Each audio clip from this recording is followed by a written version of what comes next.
and welcome to Mad Poetry, Mental Illness Reimagined, Episode 4. My name is Georgia Vrakis. I am a clinical psychologist and an academic and a bipolar woman. This podcast is all about destigmatizing mental illness through poetry, lived experience, and clinical expertise. This episode is about suicide prevention.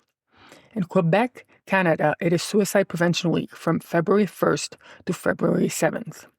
The theme this year is about reaching out and sustaining hope. Before we go any further, I must mention trigger warnings. This episode may be very difficult for some of you. We will be talking about suicidal thoughts and behaviors. We will also be talking about hope.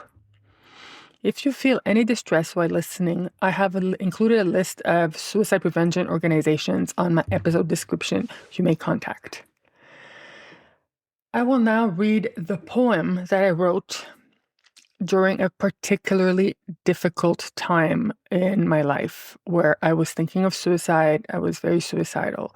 So I will read this to you and then we will delve deeper into suicide prevention especially. This poem is called Vodka Cocktail. I remember holding all of my meds, every single pill I had managed to gather over the years. They were all in my hands, waiting to play their part. I had drank a whole lot of vodka to calm the dread and anxiety in my belly. The vodka did not help at all, obviously, and I just could not take all the meds. I am a psychologist after all. More than that, I am a suicide prevention expert. How would that look? What would the community say? The pain would not go away, though. It was heavy, hard, nameless. I would throw myself onto my bedroom floor and cry and sob and wail so all the pain could be purged out of me. If the neighbors heard anything, they said nothing. It's funny that I never knew how much psychological pain can be physical. My chest, my stomach, my head, my eyes, feeling them pressed against concrete. Running away from one's body is not an option. Believe me, I tried clawing my way out. Luckily, I feel less of that now. Luckily. A cocktail of meds seems to have done the trick. For now. No vodka needed, although sometimes appreciated. So this is a poem I wrote in 2023. It was very, very difficult moment for me. And what ended up happening, and I want to say the end of the story because it's positive, I called a suicide prevention hotline that we have here in my area, and I never thought I would be able to do such a thing because, like I said, I am an expert in suicide prevention, and I was worried that, someone I knew would answer the phone. But what ended up happening is that I got help. I felt some hope come back at the end, and the next day I went to the hospital, to the emergency room to get more help.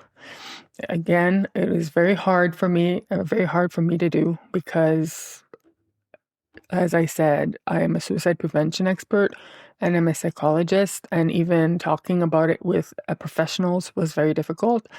But I did it, and it gave me the hope I needed to keep going. Now, we're just going to talk a little bit about the state of suicide in the world, okay?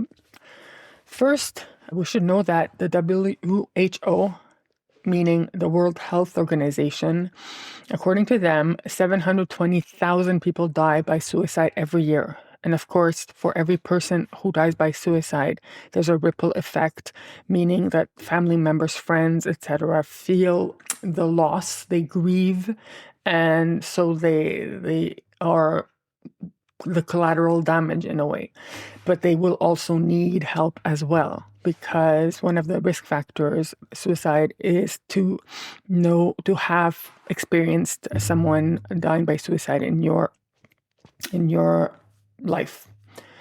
So in terms of suicide, the causes of suicide, there's not one single cause. It's not possible. Many research has been done on the topic, and the causes are many. It's multi-factors working together.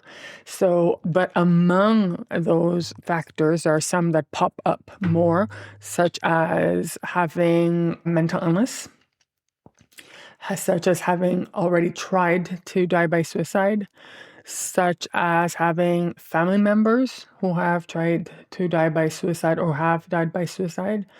Being a man is a higher risk. Being from the LGBTQ plus community is also another risk factor.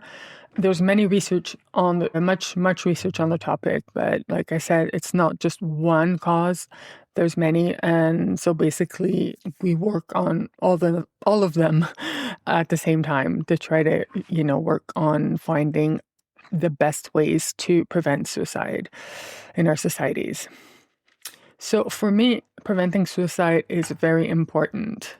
This is why I'm talking about it here, and I talk about it elsewhere as well, because I want to break the taboo so people aren't afraid to ask for help. So what's important to understand is that suicide is not about wanting to die. We say, yes, I want to die, I'm in pain, I want to die. But what it is about wanting the suffering that you're going through to end. And the thing is, when people are at that point, is that they feel they have no hope of making the suffering end. And this is the only solution they find because they can't see the other possibilities. So this is why mental health professionals working with people who are suicidal, what is important for them to do is focus on trying to help the person find one little sliver of hope.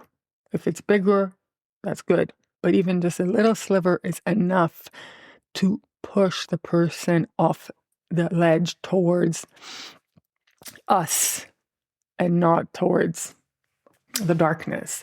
So, and when people are suicidal, it's not clear cut, like, I want to die, I don't want to die. It's this whole ambivalence between life and death, wanting to die, wanting to live, etc. So as mental health professionals, we need to work on that part that is ambivalent to bring the person back towards us and towards life. Yes, it's not easy, of course. It's a step by step, small steps by small steps, but even a sliver of hope is enough. And in my case, that's what it was. I got a little sliver here and then a little sliver there. And then at some point, I was able slowly to get better and better and better. I got help from obviously my family doctor and a psychiatrist and a psychologist and all that put together, and my family, because like I said, I'm pretty privileged. I know that's not the case for everyone. This is why I put those websites and phone numbers for you. So if you don't feel you can talk about it with somebody you know, I would encourage you, of course, to try to talk about it with someone you know that you feel safe with. But if you don't have that opportunity, that possibility, I would tell you to contact Suicide Prevention Hotline in your area, because that's their job, that's what they do, that's what they work on all the time. So I'd like to end on this note, and on the note of hope. It's something that is extremely important when we're talking about preventing suicide, for helping people stay alive and not take that decision that'll take them away from us. So hope is there. There is hope. There is help. And if you do feel like you need to talk about this, and if you need help, you can call those numbers. And I can tell you for sure right now, the phone number for Canada is 988. That's direct line to speak to someone if you're suicidal, and it's the same number in the US. So 988. And like I said, I put also a list of websites that you can contact. So I will end the episode on this note of hope.